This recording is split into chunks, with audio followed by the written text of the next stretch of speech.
Langkah pemerintah daerah dalam penanganan COVID-19 bersinergi dengan DPRD Kabupaten Nganjuk melakukan monitoring dan pendistribusian logistik untuk memutus pemaparan COVID-19.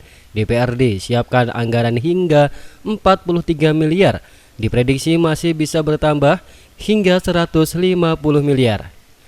Wakil Bupati Marhen Jumadi mewakili Bupati Novi Rahman Hidayat melakukan monitoring di 3 kecamatan posko COVID-19. Didampingi Ketua DPRD Tatit Heru Cahyono, Letkol Kap Joko Wibowo, dan Dim 0810 Nganjuk menyerahkan bansos secara langsung kepada para lansia dan anak yatim piatu. Mulai dari posko COVID-19 Kecamatan Bagor, Kecamatan Rejoso, dan Kecamatan Gondang. Wakil Bupati menyampaikan salam Bupati Nganjuk karena tidak bisa menghadiri acara ini karena Mas Bupati sedang melakukan rapat terkait penyusunan perubahan keuangan dalam rangka penanganan COVID-19. Ketua DPRD Nganjuk Tatit Heru Cahyono mengatakan dirinya bersinergi terhadap pemerintah untuk mengalokasikan anggaran dalam rangka penanganan COVID-19. DPRD telah mengalokasikan anggaran sebesar 43 miliar rupiah. Untuk anggaran ini diambil dari beberapa kegiatan dengan cara merubah nomenklatur dalam APBD.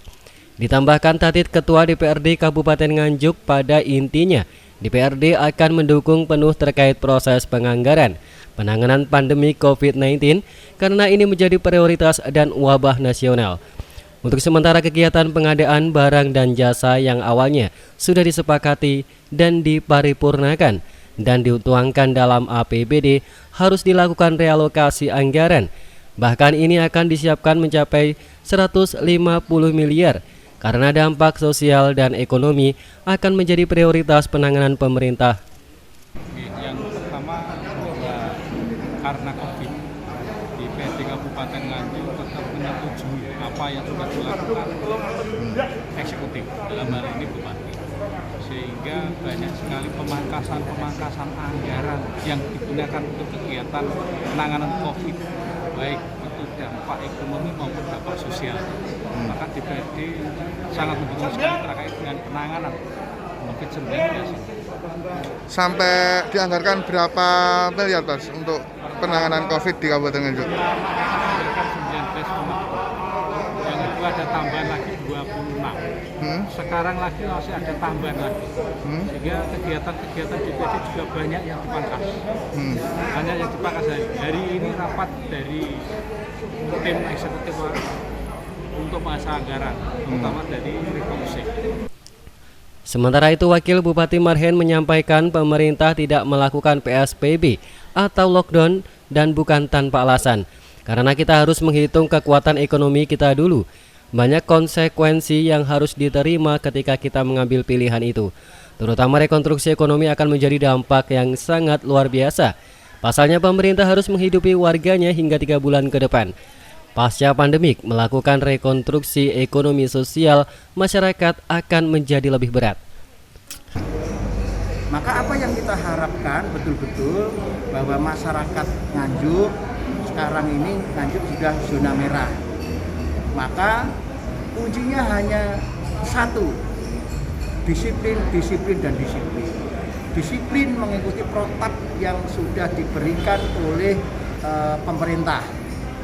Yaitu apa? Selalu pakai masker, terus kemudian jaga jarak, yang ketiga cuci tangan, bekerja di rumah, stay at home, belajar di rumah, sementara ibadah di rumah. Ini penting sekali. Terus kemudian kita berharap yang kedua apa? Kejujuran. Bagi mereka yang sudah PDP misalnya saja melakukan isolasi mandiri, tolong jangan bersosialisasi di masyarakat dulu, jangan menerima tamu. Sama salah satu di antara yang baru positif itu kan dia tidak kemana-mana, tapi kedatangan tamu kan sama saja. Maka ini adalah yang dilakukan bisa menyebabkan virus COVID-19 ini bisa menyebar. Terus kemudian yang kedua,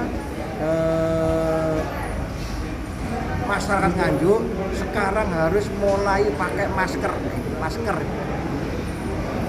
dan masker. WHO sendiri sudah merevisi bahwa penularan COVID-19 ini tidak hanya dari benda hidup sama-sama orang, tapi bisa benda mati, bisa lewat udara. Maka kuncinya apa? Pakai masker ini yang selalu kita harapkan. Ditambahkan, kader PDI Perjuangan berharap sekali kepada seluruh warga Nganjuk untuk mematuhi protokol kesehatan yang dianjurkan pemerintah. WHO menerangkan penularan COVID-19 ini sudah bukan lagi lewat dari orang per orang, namun lewat udara juga. Jadi antisipasi kita selalu gunakan masker ketika keluar rumah. Disinggung terkait anggaran penanganan COVID-19, kali ini ada beberapa sumber anggaran, yang terutama adalah refocusing anggaran penggunaan COVID-19. Di sini sangat diperlukan kerjasama intens antara pemerintah dan DPRD. Dan Ketua DPRD sangat mendukung dengan adanya refocusing anggaran untuk skala prioritas penanganan COVID-19. Dari Nganjuk, Jawa Timur, Samsul Arifin, SRTV.